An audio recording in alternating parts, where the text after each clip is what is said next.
So sa baril, no? Pinig, no? Sa baril, sabihin nila parang motor lang dito.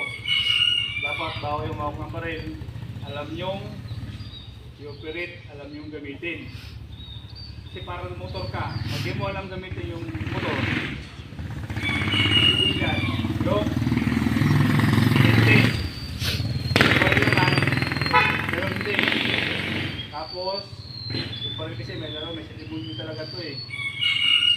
Kahit sabihin natin ma-official kayo, magagaling na kayo, pag yung pinaglaruan yung baril, siyari talaga. Alam niyo, may nakaraan yan, yung balita yung mga SWAT. Yun, mga SWAT na yun, ha? Ibig sabihin ng SWAT. Security walang training, o sundalong walang training. Yung SWAT, ano yung SWAT? SWAT, sir. Labalan, SWAT. Special Weapon and Tactics. Tactics. Yan. Kumbaga silang biyasa sa mga baril, sa mga gamit, explosive. Sila yung maging sa mga high risk operation.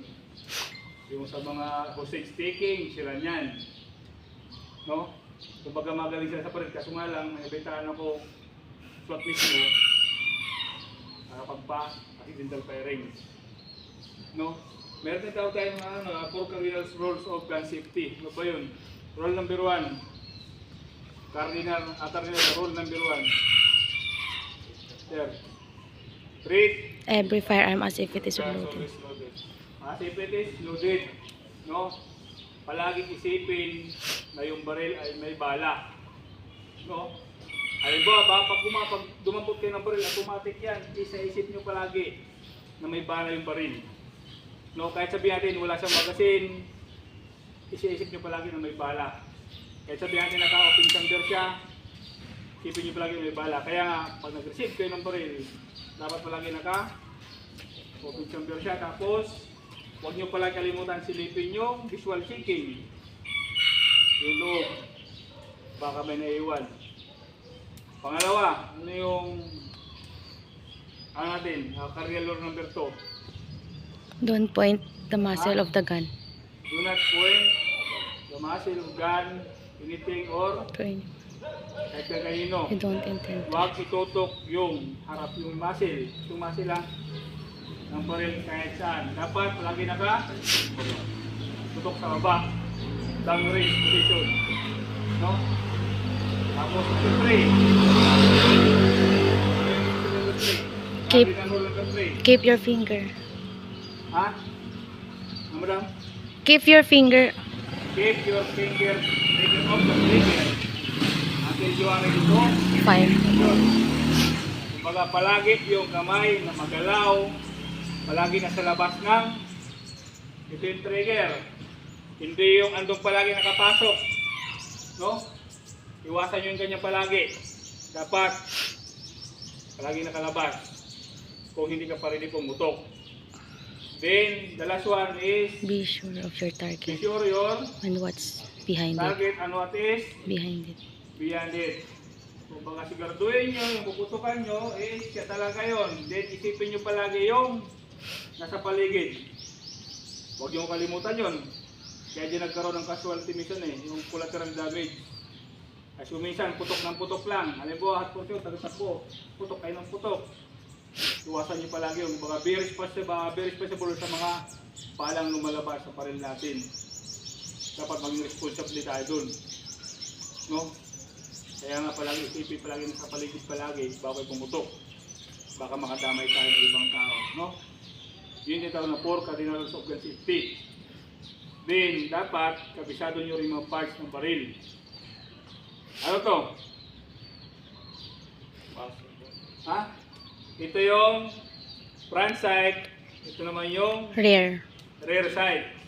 Kaya pag bumaril kayo, dapat makita nyo yung ganyan, no? Yan yung silipin nyo palagi. Ayan, no? Yan yung butas, dapat makita palagi sa dulo. Dito. No? Rear, front side. Ito naman yung pumapalo sa firing pin. Ito yung hammer. Hammer, no? Tapos, ito yung muzzle, ito yung barrel. Ito yung trigger guide, trigger. No? Trigger guard. Bisan, trigger guard. Trigger guide.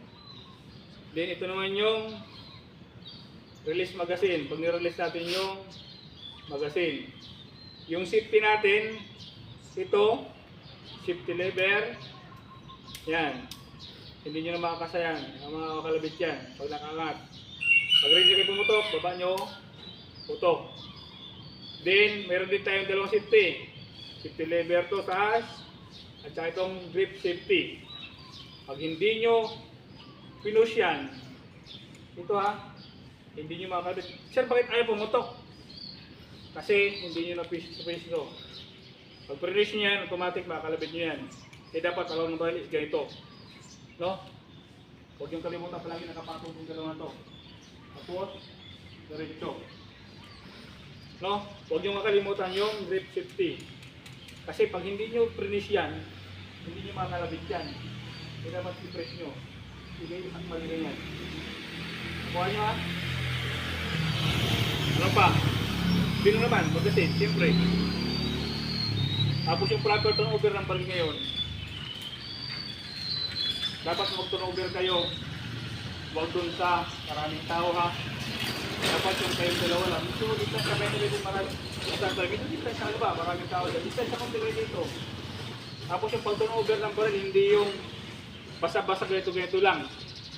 Palagi nyo huwag kalimutan palagi ano siya, open champion siya. No? Tapos mag-turnover, ganyan. Huwag nyo palagi yung bro, okay na yan. Negative yung ganong turnover ha. Then, turnover nyo na, ganyan. Tapos siguro mag-assume naman, siyempre, visual check nyo rin. Huwag nyo makalimutan i-visual check yung baril bago i-receive. Kaya ano palagi yung cardinal rule number 1, balik naman tayo sa rule number 1. Ano yun? Treat all parehas na loaded palagi. No, may bala. Kaya yung palagi ko yung kalimutan palagi yun. Pag nag-assume kayo ng baril. No? Tapos check nyo palagi yung mga parts, may mga sira o wala. Kasi nangyari ko minsan yan, yung pipeline natin yung mga pasaway, may iwan, may sira. Ito dyan, mayroon sa Clark ngayon. Nawala yung dito niya. Ngayon, hindi na mahap ngayon. Na-assume na. Sino may kasalanan ngayon?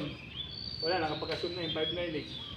Kaya dapat check nyo palagi, tapos huwag nyo kalimutan. Diba, may mga discrepancy, may mga sira sa mga baril. Huwag nyo kalimutan inform sa amin. Sir, FYI lang, sira yung baril. Lutin nyo sa logbook, apanasyon, damage peran, walang fairing pin, walang magazine. Huwag nyo kalimutan ha. Para magawa ng report, siyempre, gagawa ng investigation report, pag gawang problema na kasalanan ng pipeline natin, may kapabayaan, putok sa kanya yun. Ganun yung proper, yung kahalaga ng proper turnover, no? Tapos yung baril, galing dapat i-turnover lang. Baka pag dumating siya daro, i-turnover yung siya daro eh. Patingin ang baril mo, sir. Bigay mo agad, kasi boss natin. Negative. Kaya mga authorized lang kung kaya i-turnover yung baril. Unang-una sa kapalitan mo. Pangalawa, officer. Kung i-check na officer yung baril. Kaya dapat mag-turnover kayo ng baril sa officer, dumalaman na kung may training may alam yung guardia eh. So pag-turnover pa ng baril, napakasimple yung pag-turnover ng baril, makita namin kung may training o wala. Kung alam niya o hindi. No? Kaya kung minsan, halimbawa may inspector tayo, pwede yun, inspector natin. I-check yung baril natin. Yung proper turnover ha, huwag yung kakalimutan palagi yun. Handle magazine, big chamber, tapos bigay. Sino pa yung pwede magbigay turnover na mag-check ng baril natin? Yung mga RCSU, SOSYA. Yan. Ano ibig sabihin ng RCSU? Regional Civil Security Unit. Sila yung sa kanila tayo nag-process ng mga lisensya ng baril. Sila nag-check ng mga baril ng mga explosive ng mga firearms. Yung mga RCSU na yan. Under niyan yung CSG, yung Civil Security Group. RCSU Regional. Ano ibig sabihin sa RCSU? Regional Civil Security Unit. Yan, regional. No? Sila din nag-check ng baril. So maliwag ko sa mga tao na dapat turnover, no? Mga authorize ha. Huwag yung pet kayo, baka bigay so utility dyan. Pero kung may yabang nyo, patay. Marami nang ano, ba't sinasabi ko may testimonyo to? Marami nang experience na nangyari ganito. Unang-una daw sa proper turnover, may isa kong 5'9" sa Bulacan. Ngayon, may sling bag siya.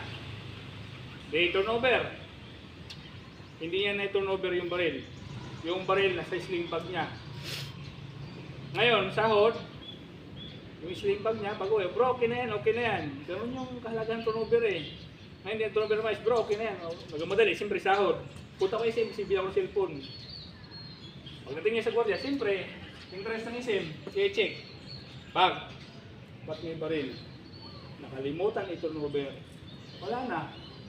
Huli na ang lahat. Huli na ang lahat. Ayun, huli. Nakulong siya ng 4 months. No?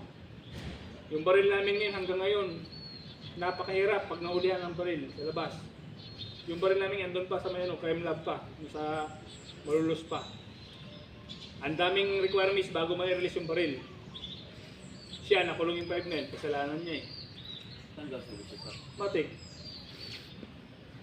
Namuti nga siya, manulubas siya. Pero siyempre, tinulungan pa rin J Force makalabas. Pero yung pag-GC, wala, huli na. Kaya yung proper turnover, no, huwag iwasan mo yun. Yun ang kamahalagan ng proper turnover, huwag yung palagi nagmamadali.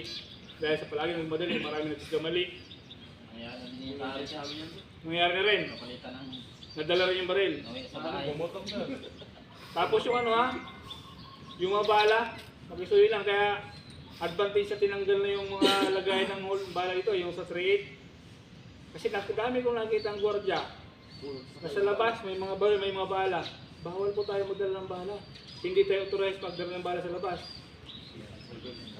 No? Negative tayo dun. Tapos yung baril ha, huhugutin ng sorcerer natin kung turnover lang, linisin, ganyan.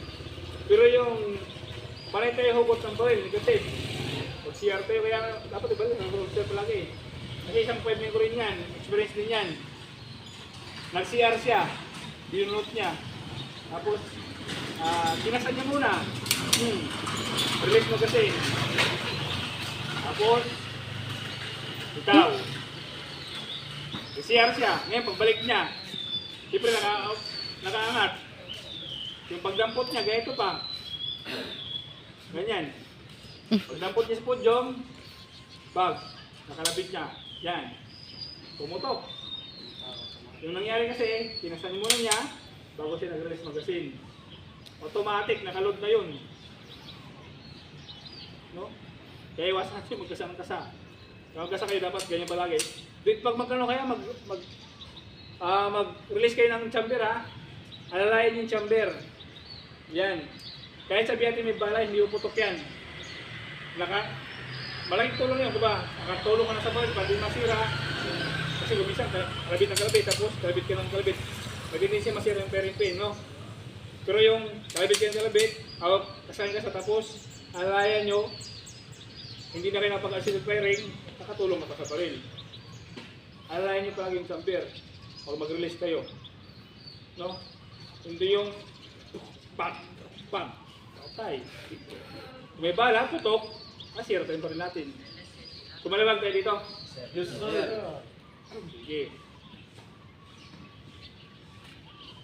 So, any question pa? Wala na? Oras na rin. Yung mga sahod nyo dito, yung mga sahod nyo. Yung pisilip pa rin galing sa mga questions sa sahod natin, wait natin yung pisilip. Sabi ko sa inyo palagi, maganda may reklamo, may dokumento tayo. Meron magreklamo tayo, wala yung pinangawak ng dokumento. No? So yun lang. So ito mga pwesto mga procedure natin, maintain lang natin. So nagpapasalamat naman si Rana, Sir Darwin sa mga suporta natin, tuloy-tuloy lang. Yun lang. Handa, Brad! Tiwalag.